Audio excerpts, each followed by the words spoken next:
are getting a little chilly for swimmers in the Special Olympics swim team with a new take on the polar plunge. And for one swimmer, she says she looks forward to this every year. It's a lot of fun and the coaches are nice. Everyone on this team is very nice and accepting no matter what happens. With Polar Plunge being canceled and turning into a virtual event, participants had to come up with a new way of recreating the icy cold plunge.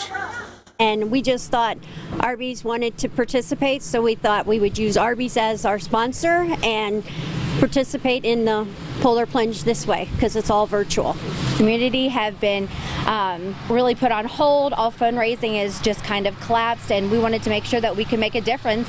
Now, every year, the Erie Special Olympics swim team does the Polar Plunge for fundraising. However, this year, because of the pandemic, things got a little interesting where they had a great idea of filling this trunk bed full of water and ice to replicate the Polar Plunge. And icy cold it was, but that didn't stop Mariah because she says with the donated money, the team might go to Florida and get fun t-shirts. Those custom shirts are really expensive, so this helps with that a lot. Julia Hazel, Fox 66 News. We have more news coming up in a moment, but first, meteorologist Craig Flint has your Fox First forecast. Hey, Craig, a little windy out there. Just a little bit, Brian. Actually, winds a little bit higher than what I thought they would be. Now we'll start to see the wind ease a little bit, but it's still going to be breezy through the night. So take a look at the United flight at Erie International Airport. And again, cloudy skies. We have some rain showers and some wet snow starting to mix in too. See those blues up near Jamestown where Michaela lives? Our camera op, could be some flurries up your way, and just cold rain shower. 79 corridor down to Meadville. And we're going to see the colder air deepen overnight, so I wouldn't be surprised if some of these areas, you know, in the hills change over to some wet flakes of snow. It's 40 now with a westerly wind at 11 miles an hour, so down a little bit, but it will remain breezy through the night. Rain and wet snow, gusty through midnight, and it will remain breezy through Monday, but the sky will be brightening. A lot of sunshine expected through the day on Monday. However, it will be a cooler day. Temperatures are all over the place this week. Your complete forecast later in the newscast. Brian. Thanks, Craig. Erie police continue to search for a suspect in last night's shooting along German Street. It's continuing coverage tonight at 10 o'clock. The calls came out for a gunshot victim in the 1200 block of German Street shortly before 9:30 Saturday evening. According to Erie police, a 24-year-old man was shot at least twice in the leg. At this point, police do not have any suspects in custody, but the investigation is ongoing. Mill Creek police continue to investigate a deadly shooting that happened last week. They're looking for a man wanted in connection for the March 23rd deadly shooting that killed 25-year-old Casey Nadolny from Titusville. They have obtained an arrest warrant for 20-year-old Reginald Welch in connection with a homicide that happened near the intersection of Zook and Zimmerly Roads. Anyone with information regarding Welch's whereabouts are asked to call Mill Creek Police at 814-833-7777 or the Mill Creek tip line at 814-896-9277.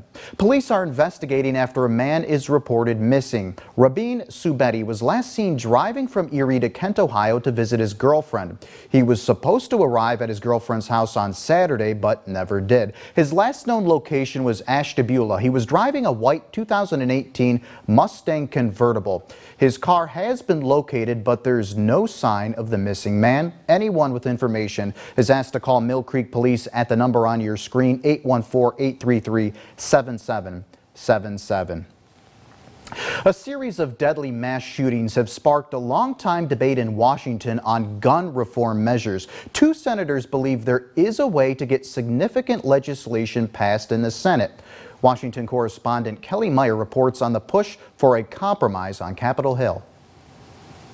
There's some substantive support. Pennsylvania Republican Senator Pat Toomey believes his bill to expand background checks on commercial gun sales is something senators on both sides of the aisle can get behind. The place where there's some common ground. On NBC Meet the Press, Toomey said two recently passed House bills go too far. They expand background checks to almost every private gun sale and give the FBI more time to complete them. The bill that passed the House That doesn't even have 50 votes in the Senate. TOOMEY has supported expanded background check legislation for nearly a decade here on Capitol Hill, but each effort has proved unsuccessful. Senator Chris Murphy of Connecticut is leading Democratic efforts to get a gun bill through the Senate. I think the politics have shifted dramatically since 2013, even since 2016, the last time that we had a vote on background checks. Murphy says one reason is disarray at the pro-gun National Rifle Association. I've gotten a lot of calls from Republicans in the Senate who don't want to fight this fight any longer because the NRA's authority is fading. This time is going to be different. And Senate Democratic leader Chuck Schumer is not interested in compromise, at least not yet. He's promising the Senate will take up the tougher House bills and may even consider restrictions on so-called assault weapons. But President Biden told reporters Sunday he's willing to do what it takes to get Republicans on board. Everybody keeps wondering whether I'm cleared about dealing with rational gun control. The only gun control legislation ever passed is mine. It's going to happen again. Reporting in Washington, I'm Kelly Meyer. The Erie County Republican Committee has passed a motion to censure Pennsylvania Senator Pat Toomey. This is for the affirmative vote to convict Donald Trump in his second impeachment trial. This was passed at their recent meeting. They say the action was similar to those taken in other counties. This is the first day of Holy Week, and one church in Erie held a COVID-friendly service. Community United Church on West 38th Street held an in-person and virtual service for Palm Sunday today. More than 20 people were allowed for in-service service, and over 100 people are expected to join via Facebook Live. We actually have palms that we order in every year, and that's in order to try to kind of recreate his entrance into Jerusalem.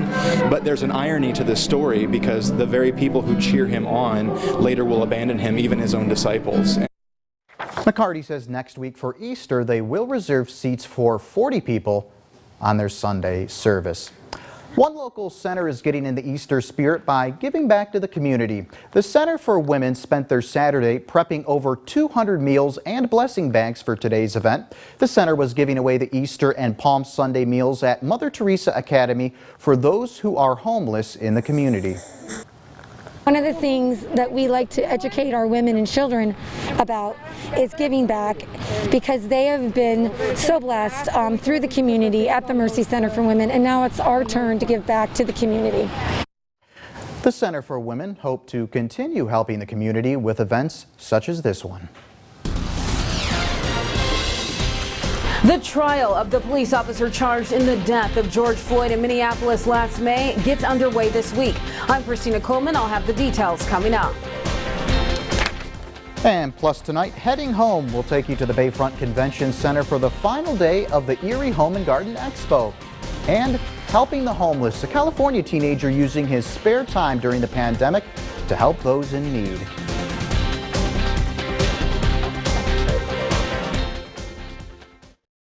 See news happening? Shoot it, then send it to us via Facebook or the Your Erie To Go app on your smartphone. See it, shoot it, send it.